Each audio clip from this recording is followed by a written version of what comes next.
You're listening to the Coach's Journey podcast, exposing the struggles and celebrating the successes in the life of coaches who are action takers and creating authentic impact in today's world.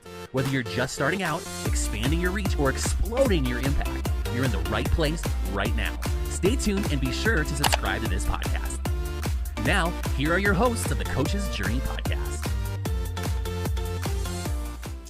So when you say that you are trying to help other small business owners not make the same mistakes you are, or you did, what I heard you say was that within 1 week's period of time during the last recession, you lost 85% of your clients within a week.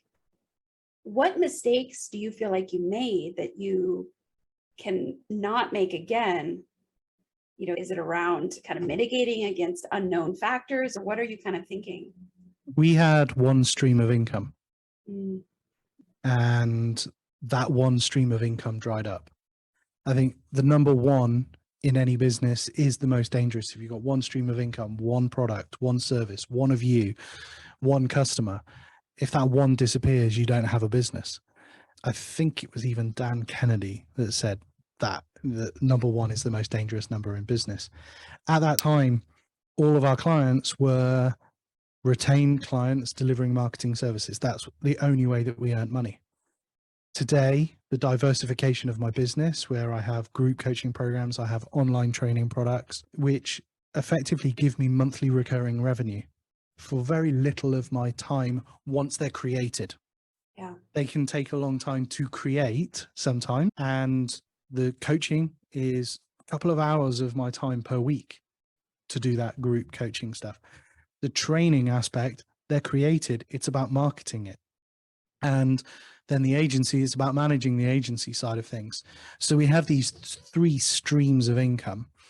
And then on top of that is the private one-to-one stuff. So the lesson learned was you can't just rely on one way, because even through COVID and through what's happened through all of the pandemic, we saw a boom in what we were delivering for clients at the start of the UK lockdowns, because trainers, consultants who were going in and doing corporate gigs, earning a couple of thousand a day, doing their thing, it just went and disappeared. So then they went, how can we deliver digitally to the same companies? So we helped a number of them develop training products and programs online that we could then push, and we could then help to deliver to the same organizations and the same corporates. Yeah. But even then, coming out of the lockdowns and coming back to some sense of normality, the original consulting, the original training sessions that they were doing didn't come back very quickly. If some of them didn't come back at all, because the organizations had moved to allowing people to work from home. So therefore people were still remote. Some of them had got rid of offices and downsized, so they didn't have their training facilities anymore. So then there was this hybrid nature of working. And so even with the very nature of what goes on in life, you can't rely on one stream of income or one service. You have to have that spread. And I think a leverage group, one-to-one training that's digitally delivered and digitally, marketed, so it is literally money while you sleep kind of stuff, on top of the agency way, is how we've grown and developed to enable us to ride the storm. So as folks are listening to this, I can imagine that some people are like, but I'm just trying to figure out how to coach. I don't even have the mental bandwidth to think about all the rest of the stuff I would add. Kind of what would you say kind of the order of operations would be in thinking about those additional streams? Straight away, if you're just trying to coach, I think for me, with the lessons I learned early on in my coaching, one-to-one coaching should be the last thing that you try and sell. Wow, that's interesting. And I would put people into smaller cohort group programs. And maybe you run a 12-week group program or a 6-week group program within which they get to be part of a group. And the power of group coaching is immense. I didn't really truly believe it and understand it until I started delivering it rather than being part of it. And the value that people got out of seeing other people have their hot seats. And when you as the coach are asking the right questions, they're giving answers. Other people are having light bulb moments go off in their head, and they get so much value of other people's hot seats, potentially having questions asked of them that wouldn't have been asked of them if they were in the hot seat, but still give them value. And that way, it's not a race to the bottom in terms of pricing. You can start to engineer, you can start to create a community, you can start to build testimonials. I remember when I started selling my coaching, I'm like, I need to have social proof. Okay, so do I need to go and do a whole ton of free coaching to get testimonials just so I can put them up there? And actually, it was, I'm just going to open up a group program. I think the first group program I had was 6 people for 6 weeks, and it was 100. I think it was £100 each. And, you know, for 6 weeks, it was £600, but it was a test to see one, if it worked. And it did. So then it started to develop, started to grow. And then eventually the group programs that I was running, I would get 50 to 60 people in at a time for a 6-week program. And the pricing didn't change much. I think it was about 150 to join right at the start. And then from that, people would ask about the one-to-one coaching.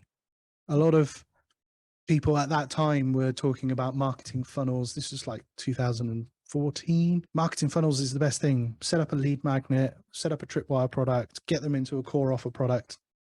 I did all of that and taught people how to do it. But there was a weird thing happening with my stuff.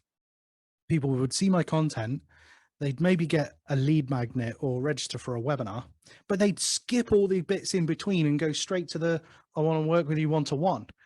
And I'm like, I need to put the velvet rope up.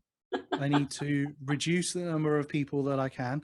So the only way I did that was to increase my pricing until I started getting a lot of no's. And literally I had to increase my price a lot before I would get more no's for my one-to-one, because I wanted to reserve my time. So I would say if coaching is a struggle right now, I would reserve one-to-one coaching or the offer of one-to-one coaching to be offered to existing customers. Therefore, to get customers, look at how you can get them into cohort type programs and coach them as groups for a period of time through a framework, so they know the journey that they're going on together, and invite them afterwards to say, are you looking for the next step? I've got openings in my one-to-one program. And this is also where you can then start to develop other products and programs like high ticket programs like masterminds. Yeah. I haven't run a mastermind now for 18 months, more than that, nearly 2 years. I used to run an annual mastermind. People would join, monthly meetings, face-to-face, a retreat once a year somewhere sunny. COVID hit. We did it all online. The first year of doing it all online, it was such hard work because it's just not the same. So then I decided to can it and said, we're going to start again when we can. And so this January, the mastermind launches again. But it's taken time to just get back to that again. So I've had to get back to learning how to sell that mastermind again and how to get people into it, but it's to existing customers. Yeah. And I think I learned that lesson from Brendan back in 2012 when he unpacked his business model. And at that time, he had something called Center Ring, which was his kind of inner circle mastermind type thing. And it was only offered to people who had upgraded to VIP for Experts Academy. You couldn't even apply to be part of it unless you'd gone through the products and programs that he'd already had and you were already pre-qualified because you'd gone through those. Yeah. And it was that selling that next logical step rather than selling the big jump. Yeah. So group programs, ideal, sell one-to-one to existing customers. It might be a bit controversial for some, but that's how I've done it. That's awesome. So in the coaching mastery community, we talk a lot about group coaching and we have a kind of a loose partnership with Group Magic, which is another organization. We have a common leader in CMC. And one of the things that they've talked about, which is interesting, which is exactly what you're sharing, is a lot of times we have this perception that group coaching is like what you sell if you can't get them to do the individual coaching. It's the second option. You're like, oh, too much money. Well, then group coaching.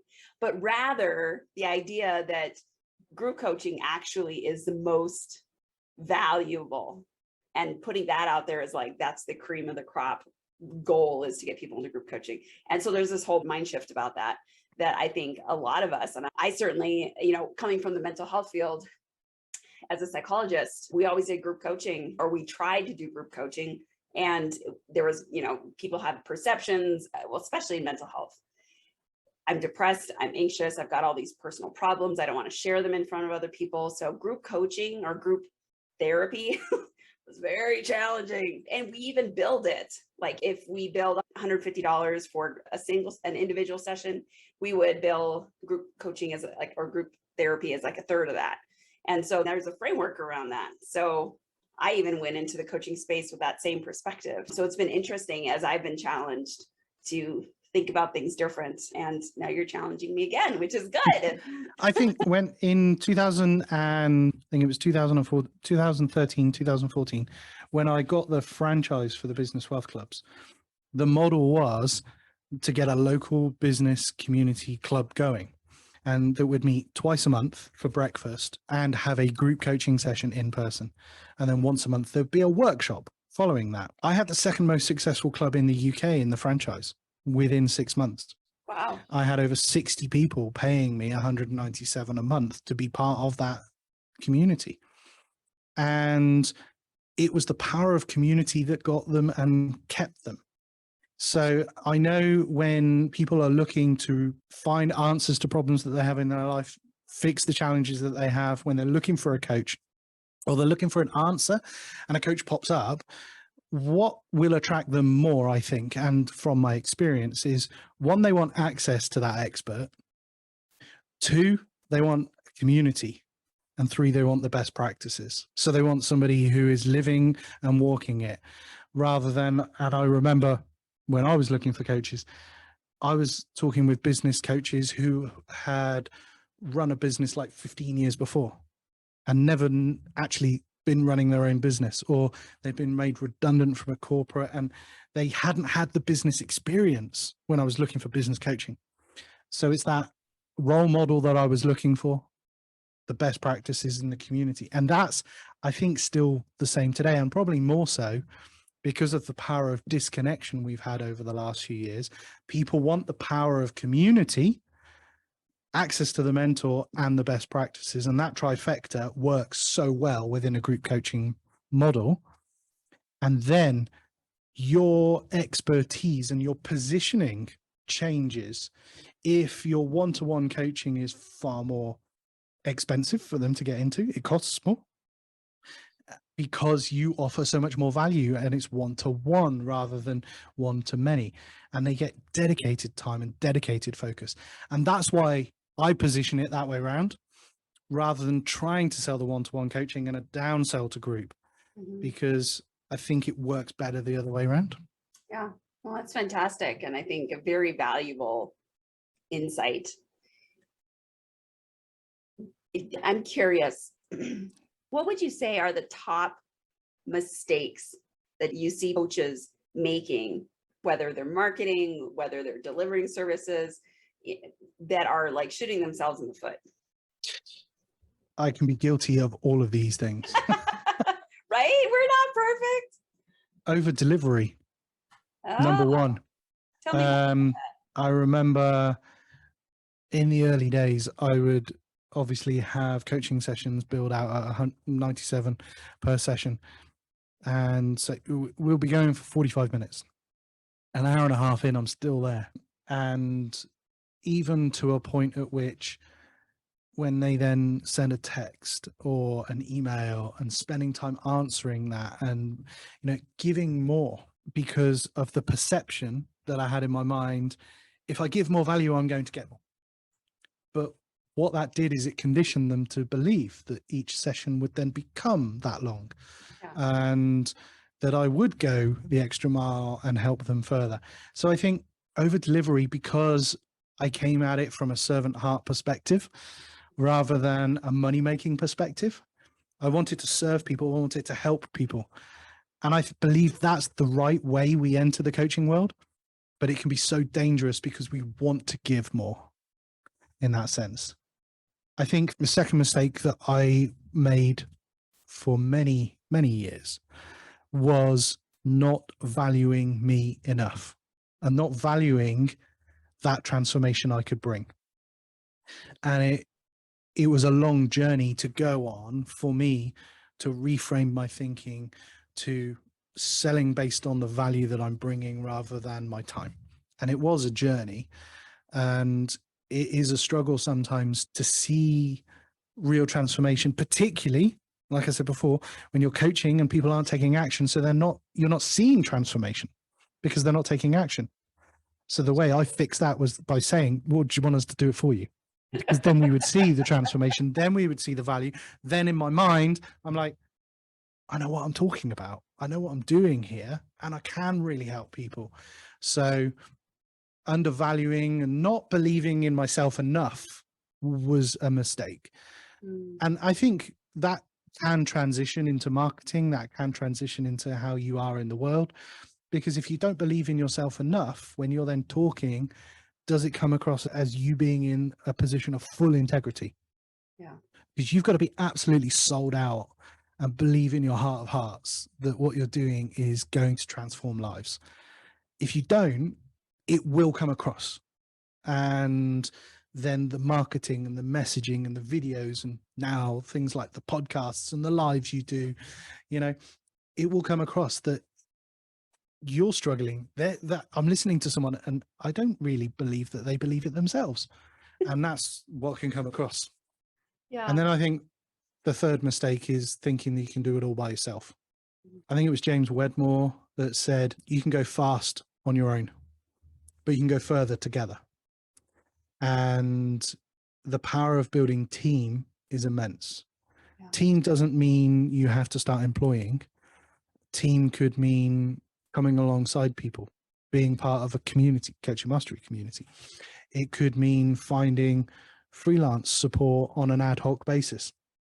I remember when I started, one of the things that my wife said to me was, well, there's plenty of other stay-at-home mums who take their kids to school and then could do some work during the day and do a few hours a day.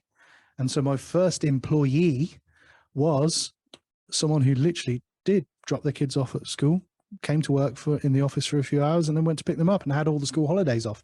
And it was great because Laura, who was working for me, did what we needed to do at that point because we weren't huge as a business.